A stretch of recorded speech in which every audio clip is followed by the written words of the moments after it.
Did you know that the claim that Amazon women removed one of their breasts so they could better use a bow and arrow is a misconception that has lasted for over 2,500 years?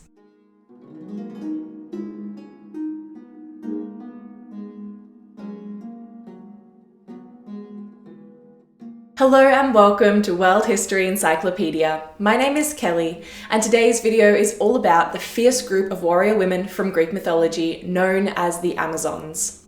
Don't forget, the easiest way to support us is by giving this video a thumbs up, subscribing to our channel, and hitting that bell icon for notifications, so you don't miss out on any new uploads.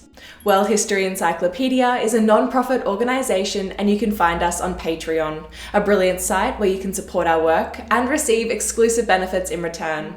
Your support helps us create videos twice a week, so make sure to check it out via the pop-up in the top corner of the screen or via the Patreon link down below.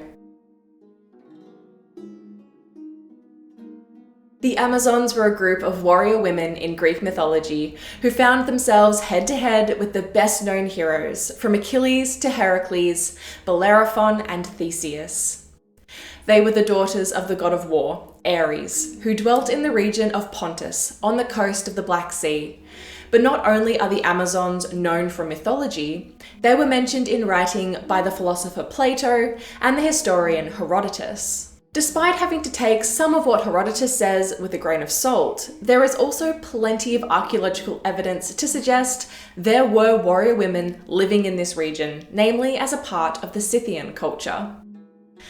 Although we can rule out the common myth that Amazon women cut or burnt off one of their breasts to make it easier to wield a bow and arrow, since there is no evidence at all pointing to this being the case.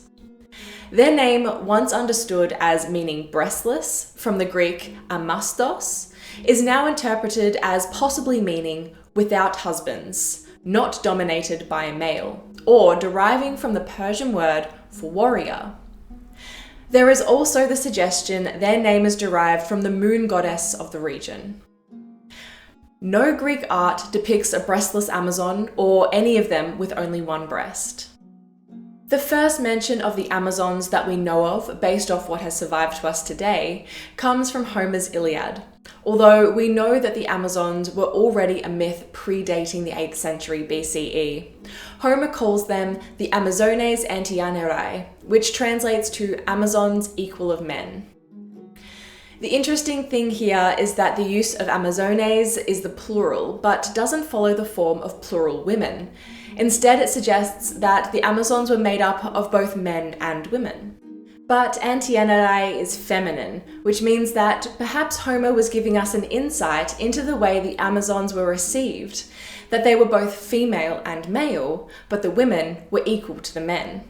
It's likely that the term Amazons is the earliest name we know of that the Greeks used for the Scythians, the nomadic culture from the Black Sea. So, although the Amazons are firmly rooted in Greek myth, the legend of the Amazons is intertwined with the very real Scythian culture. In myth, the region believed to be the homeland of the Amazons just so happens to be the same region where the nomadic Scythians dwelt.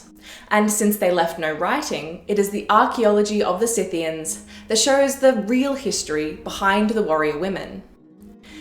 Thousands of tombs belonging to Scythians have been excavated, and it is around the region near the Black Sea and the region closest to Greece that the Scythians occupied that the most warrior women burials have been found. Excavated from the man-made mounds called kurgans, female skeletons show battle wounds, with some that healed and some that were the cause of death, as well as grave goods consisting of spears, arrows, knives, and armour. The violent lives these women appear to have lived negates the possibility that the weapons they were buried with were simply ceremonial, especially since there are remains of women who were buried with bronze arrowheads still stuck in their bones. It wasn't just a handful of women either. With over 1,000 burials dating between the 5th and 4th centuries BCE, found in an area spreading from Turkey to Russia, 37% were warrior women between the ages of 16 and 30. Scythian women, unlike most women from the ancient Greek world who were relegated to domestic lives, were possibly equal to men. They learnt to ride horses from a young age, they learnt to wield weapons, and they became fearsome warriors with the bow. Not only that, but according to the Greeks, it was the Amazons who were the first to craft their weapons out of iron. So it's not surprising that these formidable women became legendary figures featured in many stories from ancient Greece. Although the earliest surviving mention of the Amazons comes from Homer, they occupied plenty of space in other works from the ancient surviving literature, pottery, and monumental sculpture. The fearsome women came head-to-head with a number of the best-known Greek heroes, and it is even an Amazon who features in one of the most recognizable pottery artworks from the ancient world. The earliest meeting of a Greek hero and the Amazons is between Heracles and Queen Hippolyta. As one of Heracles' labours, he had to retrieve the belt or girdle from the Amazon queen Hippolyta, and so he gathers some men, including the hero Theseus, and visits the fearsome women. In some versions of the story, Hippolyta gives it over easily, and in others, the goddess Hera stirs up trouble among the female warriors, which turns into a battle that results in Hippolyta dead and Heracles with the belt. Although, interestingly, pottery predating the surviving literature by 2 centuries depicts Heracles and the Amazons with him fighting not Hippolyta, but an Amazon named Andromache or Andromeda, and a belt is nowhere in sight. A famous detail regarding Amazon women is how they do not get married, but there is one in mythology that does marry, Antiope. As always, there are conflicting versions of how Antiope came to be married to Theseus. One is that he fell in love with her during the battle with Heracles and that he abducted her. And Plutarch, the 1st century CE writer, says that Theseus must have waged a second separate battle against the Amazons. Either way, Theseus became the king of Athens and had Antiope as his wife. It was in retaliation for losing one of their own that the Amazons rallied their warriors and launched an expedition against Athens to rescue Antiope. But amid the Battle of Athens, as it is now known, Antiope was killed after fighting valiantly. The abduction of Antiope was depicted in sculpture on the pediment of the Temple of Apollo at Eretria from circa 510 BCE, and in Athens there were ritual sacrifices made to the Amazons annually. Jason and his Argonauts aboard the Argo on their way to retrieve the Golden Fleece almost came into contact with the warrior women, sailing close by their shore but knowing better than to look to them for hospitality. And Bellerophon, the hero who rode Pegasus, the flying horse, also had a run-in with the Amazons, defeating them in battle after he managed to kill the fire-breathing Chimera. Finally, there was the meeting of the Amazons and the Greek heroes during the Trojan War. And if you're thinking that you don't remember that part of the Iliad, that's okay.